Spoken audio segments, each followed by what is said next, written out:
పాకంతో పని లేకుండానే శ్రీరాముడు మెచ్చే చలిమిడి. ముందుగా గిన్నెలో 1 కప్పు బియ్యం వేసి శుభ్రంగా కడిగి 4 గంటల పాటు నానబెట్టుకోవాలి. బియ్యం నానిన తర్వాత మరోసారి కడిగి నీళ్లు లేకుండా వంపేసి కాటన్ క్లాత్ పైన వేసి ఆరిన తర్వాత మిక్సీ జార్లో వేసుకొని మెత్తగా గ్రైండ్ చేసుకోవాలి.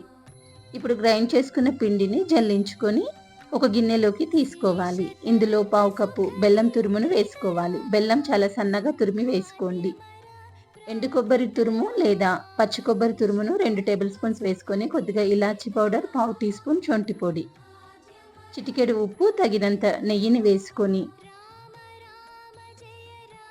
అంతా ఒకసారి కలుపుకోవాలి. పిండిలో బెల్లం పూర్తిగా కలిసిపోయేలా చేత్తో నలుపుతూ కలుపుకొని ఇలా కలుపుకున్న ముద్దను ఒక ప్లేట్లోకి తీసుకుంటే ఎంతో రుచికరమైన చలిమిడి రెడీ. దీనిని స్వామివారికి నైవేద్యంగా పెట్టుకొని ఇంటిల్లిపాది హాయిగా ఎంజాయ్ చేయవచ్చు.